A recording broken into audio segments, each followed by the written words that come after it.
Assalamualaikum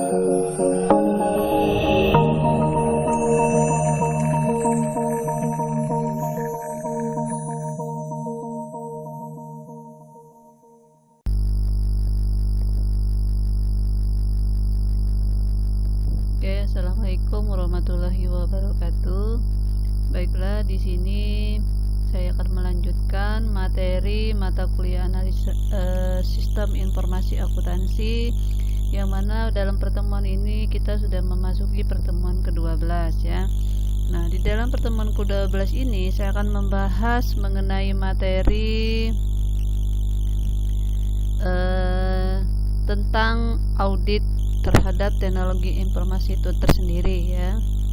Nah, di sini adapun kenapa dilakukan audit terhadap teknologi informasi. Adapun di sini tujuannya adalah untuk memastikan ya, apakah proses pengelolaan dan operasionalisasi teknologi informasi tersebut dilaksanakan secara efektif, efisien, dan mematuhi aturan yang berlaku ya.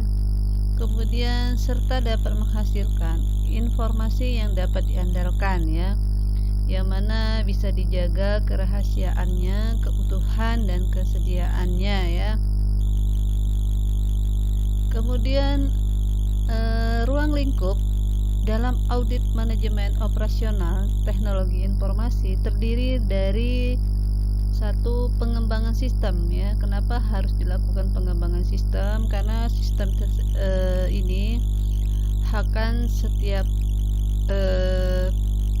dilakukan update mengenai sistem tersebut. Maka dari itu sistem itu harus dikembangkan terus ya.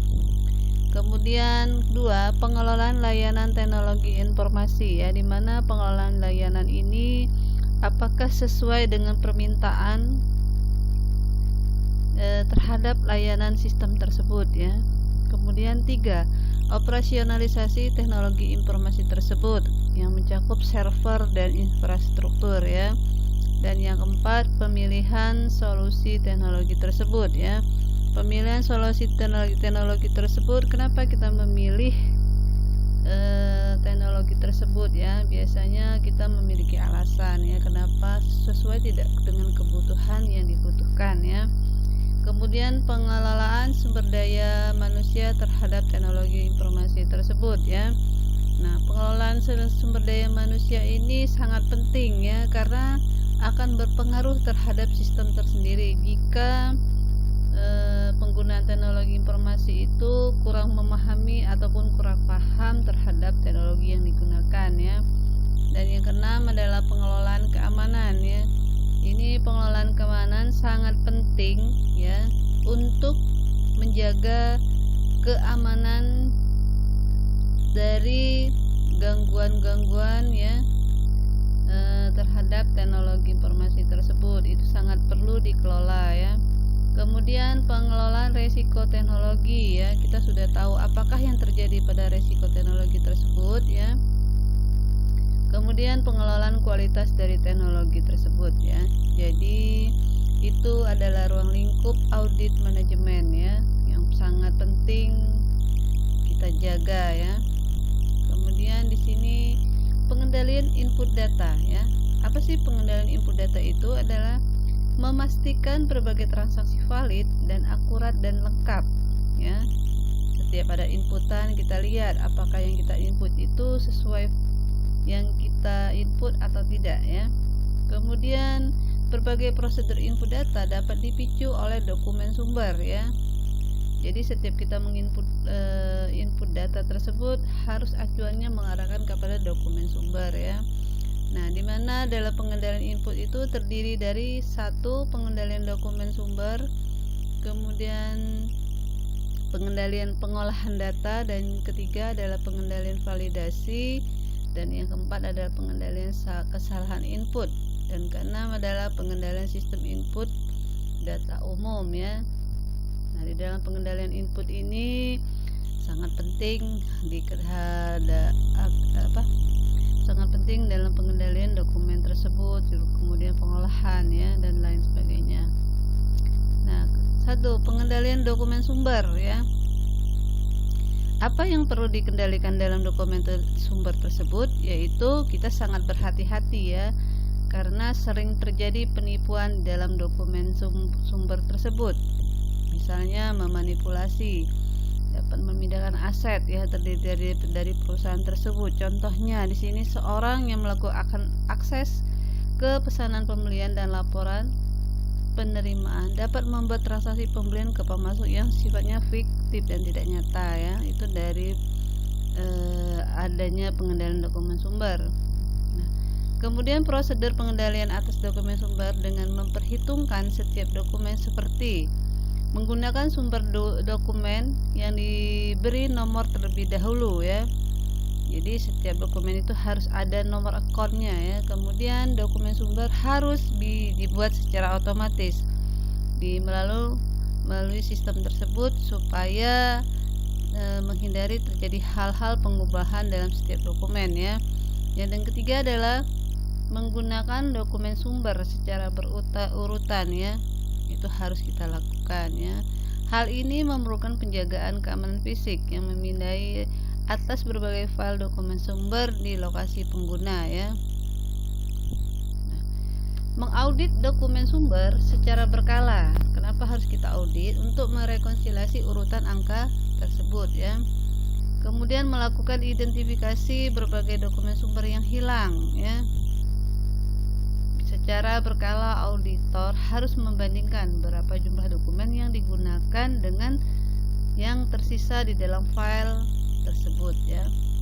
Dan yang selanjutnya adalah pengendalian pengkodean data, yaitu merupakan pemeriksaan integritas kode data yang digunakan dalam pemrosesan tersebut ya. Sangat perlu dilakukan pengendalian pengkodean ya. Pengendalian BAT ini adalah metode yang tidak efektif dalam mengelola volume data transaksi yang besar dalam sistem tersebut untuk merekonsiliasi outputnya ya. Yang kedua, pengendalian validasi. Apa sih pengendalian validasi? Itu adalah mendeteksi kesalahan dalam data transaksi ya, sebelum data tersebut diproses. Kemudian pengendalian kesalahan input ya, penggunaan file kesalahan dalam sistem file berurutan batch dengan titik-titik penyerangan ulang ya. Dan selanjutnya pengendalian sistem input data umum ya, yang mana meliputi prosedur yang terpusat mengelola input data untuk sistem pemrosesan data tersebut ya.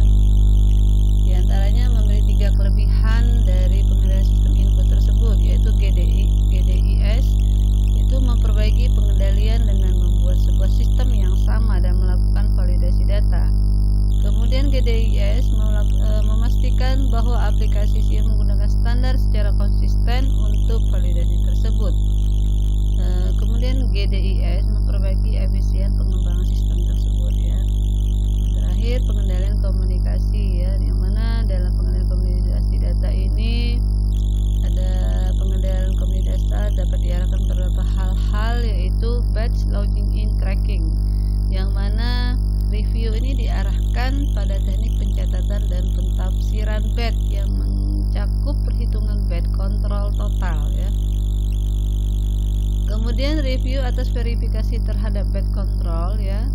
Review ini adalah mengendalikan total dari run to run ya, dengan menggunakan jumlah total pengendalian keluaran yang berasal dari suatu proses, jumlah pengendalian masukan dalam pemrosesan berikut. Nah, adapun teknik dari verifikasi dalam transmisi ya, sebagaimana disinggung dalam pengelolaan masukan untuk sistem online ya. Kemudian beberapa jenis pengendalian yang termasuk ke dalam teknik-teknik verifikasi dalam transmisi lain, seperti echo check, redundancy, dan competence ya. Nah, di dalam echo check ini yaitu teknik yang disebut dengan istilah closed loop verification ya. Sedangkan redundancy check itu istilahnya adalah meminta pengiriman yang dimasukkan sebagian dari data selain data telah ditransmisi.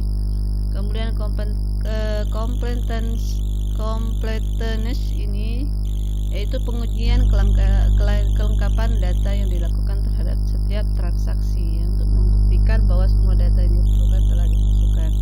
Nah, baiklah, itu saja yang bisa sampaikan pada pertemuan